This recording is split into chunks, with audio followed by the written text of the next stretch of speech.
warahmatullahi wabarakatuh.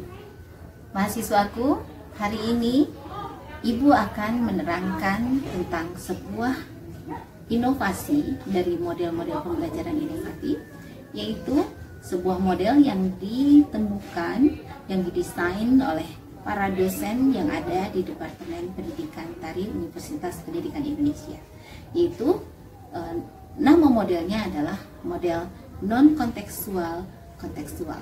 Untuk lebih jelasnya, Ibu akan tayangkan di teks berikut ini. Konsep metodologi model non-kontekstual ke kontekstual. Pemahaman kontekstual dalam hal ini adalah segala sesuatu yang dihubungkan dengan seni tradisional yang sesungguhnya, baik menyangkut tekstual atau jenis kesenian maupun kontekstual atau hubungan dengan masyarakat pendukungnya. Sedangkan pemahaman non-kontekstual adalah sebuah upaya melepas tradisi tersebut dari konteksnya sebagai sebuah strategi untuk menumbuhkan kepekaan dan pemahaman siswa terhadap unsur-unsur utama dari materi tradisi tersebut melalui kegiatan kreatif.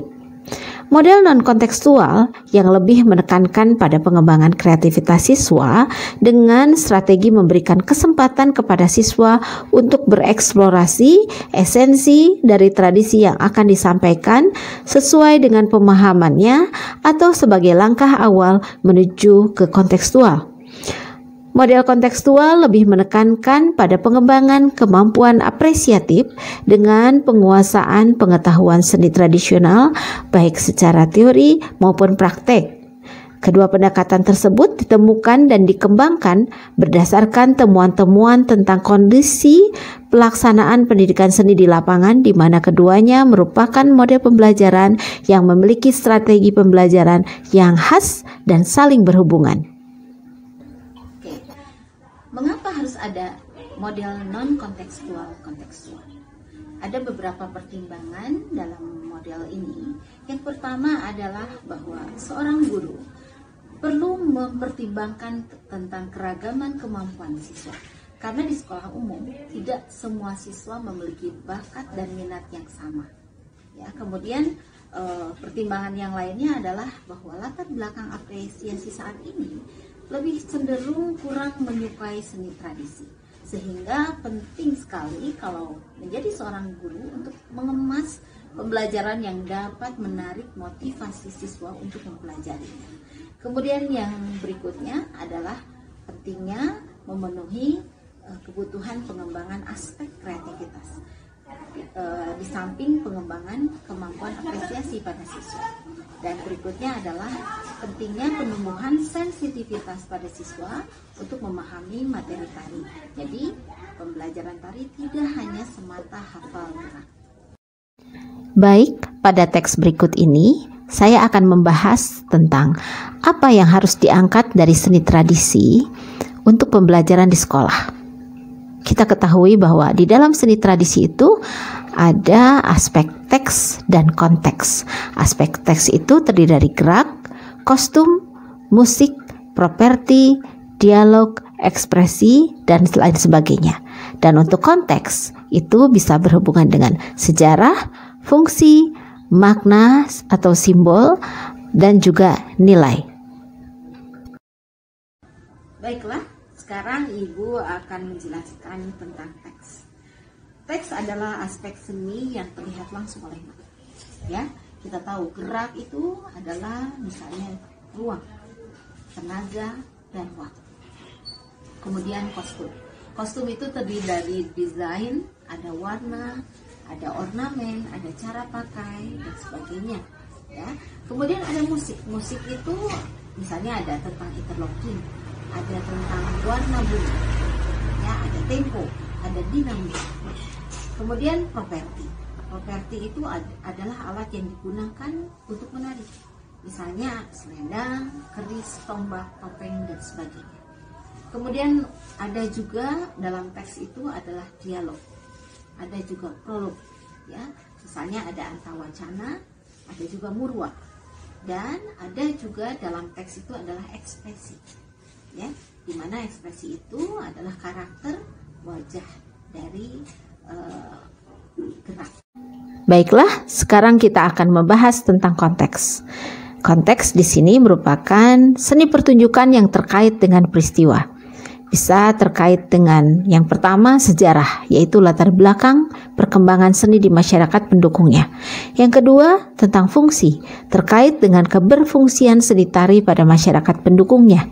Yang ketiga makna atau simbol, yaitu pemahaman mengenai arti yang terkandung dalam seni pertunjukan. Dan yang keempat adalah values, yaitu nilai atau pesan yang terkandung dalam gerak tari atau ceritanya. Mahasiswaku, tadi sudah Ibu berikan gambaran tentang unsur tekstual dan kontekstual yang bisa kita olah untuk membuat sebuah pembelajaran. Nah, sekarang di sini Ibu akan memberikan gambaran model pembelajaran non kontekstual dengan menggunakan satu contoh, yaitu topeng Cirebon. Ya, seperti kita ketahui, untuk pembelajaran non kontekstual kan lebih menekankan pada kreativitas. Ya, di sini Ibu akan tayangkan gambar bahwa dalam topeng Cirebon itu hal yang esensial adalah karakterisasi. Ya, dalam karakterisasi itu ada halus, lincah, dan gagah. Untuk merangsang kemampuan kreativitas siswa, dari karakterisasi ini kita bisa memunculkan tentang gerak kreatif, ya, dengan stimulus topeng. Karena kita tahu kan topeng Cirebon itu beragam warnanya, ada merah, putih, ada pink, ya. Nah, mungkin dari warna itu bisa menjadi stimulus mereka untuk menginterpretasi dan mengekspresikan yang pada gerak.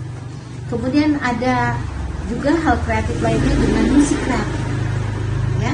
Bagaimana sebuah musik yang sesuai dengan karakter yang ditampilkan oleh siswa dalam geraknya, ya. Kemudian bisa juga pada langkah berikutnya adalah kreativitasnya itu adalah membuat topeng kreatif, tapi berdasarkan kreativitas siswa. Dengan setelah memahami merah itu simbol apa, kemudian putih itu seperti apa, sehingga mereka bisa membuat karakter sendiri dengan topeng kreasi buatan mereka sendiri. Kemudian siswa juga bisa membuat drama tari bertopeng dari topeng-topeng yang secara kreatif mereka buat. Nah, pada akhirnya karena memang dalam sebuah model itu kita perlu untuk menanamkan nilai. Jadi kita mengajak siswa untuk mendefinisikan atau menemukan apa itu karakter, ya, baik secara pemahaman sempitnya, yaitu karakter itu sebuah ekspresi misalnya atau sebuah sifat, itu baik secara sempit dalam kehidupan mereka atau secara luas, bahwa dalam kehidupan sehari-hari mereka juga menemukan beragam karakter dan bagaimana mereka mampu hidup secara damai dengan beragam karakter yang ada di lingkungan. Kita lihat tadi topeng Panji, ya.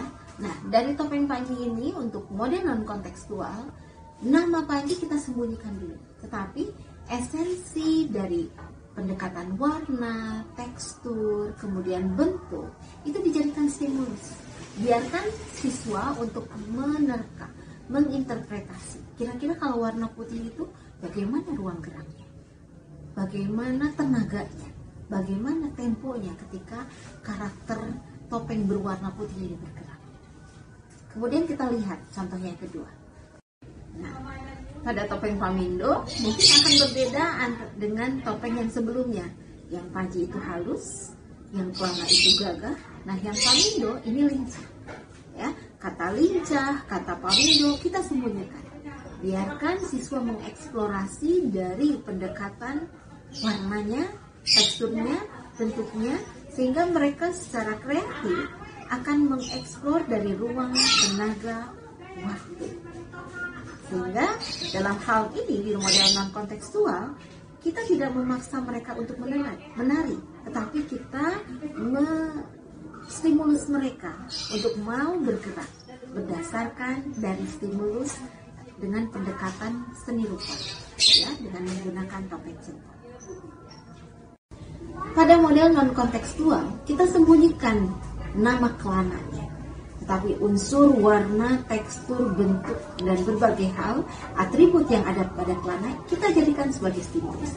Biarkan siswa untuk mengobservasi, menerka, mencoba bagaimana geraknya, ruang, tenaga, waktu dari topeng celana tersebut. Mungkin mereka akan menyebut topeng penjahat dan sebagainya. Tapi biarkan mereka untuk mengeksplor geraknya. Sekarang kita masuk ke model kontekstual, ya, dimana tadi sudah saya jelaskan bahwa model kontekstual adalah menggiring siswa untuk memahami seni yang sesungguhnya, yang memiliki hubungan dengan masyarakat pendukungnya.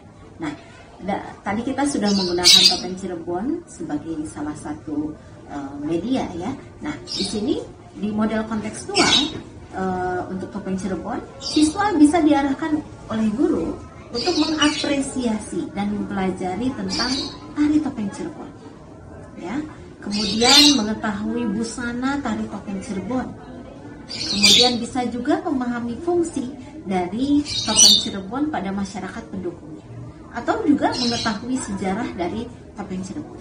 Jadi untuk model kontekstual, guru bisa memilih, ya, bisa fungsi, bisa sejarah, bisa tentang mempelajari gerak-gerak dasarnya, sehingga siswa tidak hanya di model non-kontekstual itu mempelajari secara eksploratif berdasarkan kreasi mereka, tetapi mereka juga mengetahui tentang konteks yang sebenarnya dari topeng Cirebon. Demikian tadi telah Ibu paparkan tentang contoh model pembelajaran inovatif, yaitu model non-kontekstual, kontekstual. Ya, untuk lebih jelas lagi tentang model-model pembelajaran inovatif berikutnya, kita akan membahas pada pertemuan yang akan datang. Wassalamualaikum warahmatullahi wabarakatuh.